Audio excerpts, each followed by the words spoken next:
What's good, people? Hope you guys are having a great day. Thank you for everybody who participated in the chat last night. We had a really good conversation in regards to all the targets that Arsenal are surrounded with. But the one that I really want to talk about is Gabriel. Now, Gabriel, as you guys know, 22 years old, 6'3". He's got great movement. He's got great range as well.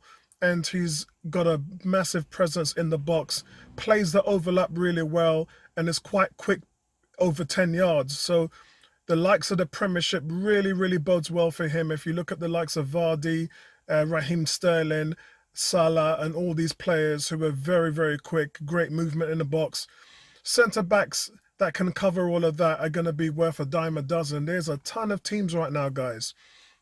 A ton of teams. If you take out probably Manchester United and Liverpool, if you take them out of the equation, City are looking for centre-backs because their defence is quite weak. That's what let them down this season. Chelsea, we all know about their centre-backs in the FA Cup final. And actually the amount of goals that Chelsea's just let in, it's just not what they need in order to facilitate Champions League football. They need to strengthen. But the likes of Everton, they need to strengthen as well. Spurs, Vertonghen is gone. We know Toby is in his twilight years. Spurs don't really have any young talent coming through. They tried to get William Saliba last summer. They've been trying to get a bundle of centre-backs, but it's just not really come off for Spurs. Their transfers, quite frankly, haven't been that great. But with Arsenal, they're in pole position to sign this guy. He's going to be looking at playing in the under-21s for Brazil as well next year. So that's going to be very important. But again, this is the Edu link here. It says Edu coming into his own. We already know about the Martinelli deal. We already know about the William deal. And Edu's had a lot to do with that. Remember, being part of the national team, Edu does have his clout. He's got these names that he can go after. He's got players that he knows.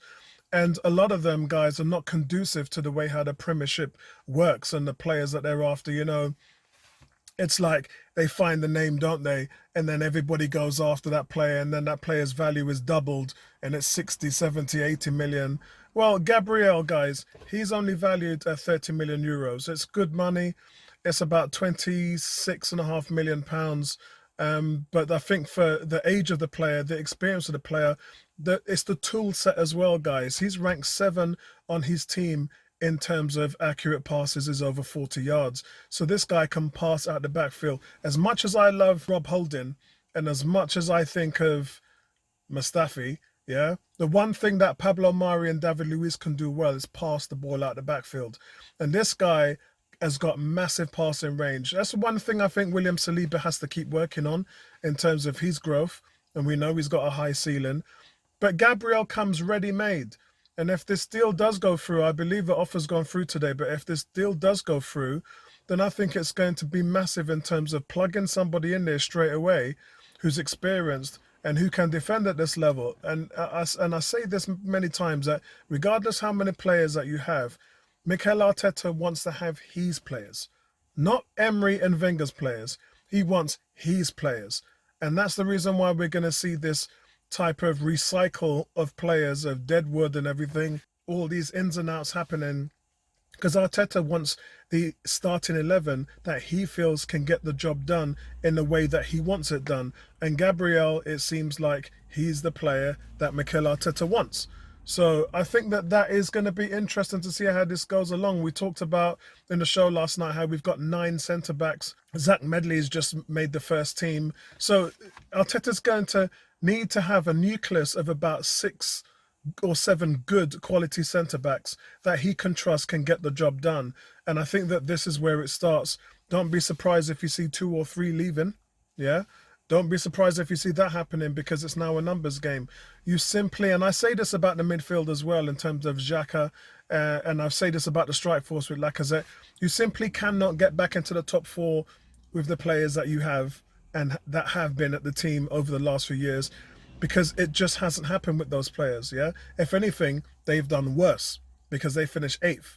And it could have been 10th if it weren't on the last day, a little shenanigans that was going on there. But this team as a whole, Arteta can only do so much with them in terms of the fact that the system and the way that you play and the commitment and the synergy, that's all great. But if you don't have bona fide talent in that position, then that's really what everything is all about. And he needs to increase his talent level in this Arsenal starting 11 in order for us to make the top four. And I think Gabriel is a way that he can do that. However, for me, the most important move is still going to be the midfield. Doesn't matter what you do at the back four. If you haven't got anybody in front of you who can protect the back four, then it doesn't matter whether you got Van Dijk in there.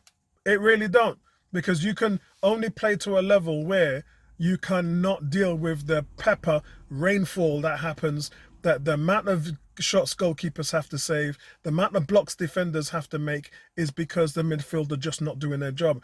You get a bona fide defensive midfielder in there who can hold up the ball, who can sniff out dangers, who's a ball winner, and who can tackle, and half of your problems are solved.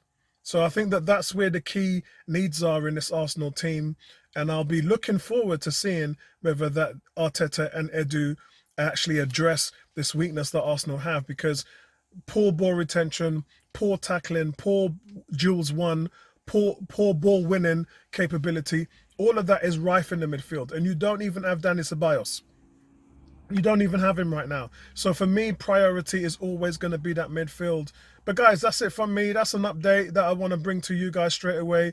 And we'll have a look at things as soon as players start dropping. I'm driving around London Coney, man, to try and see if I can get some news every day and see where we can take that from there. If you're not subscribed to the channel, please subscribe, and I'll speak to you guys later. Peace out.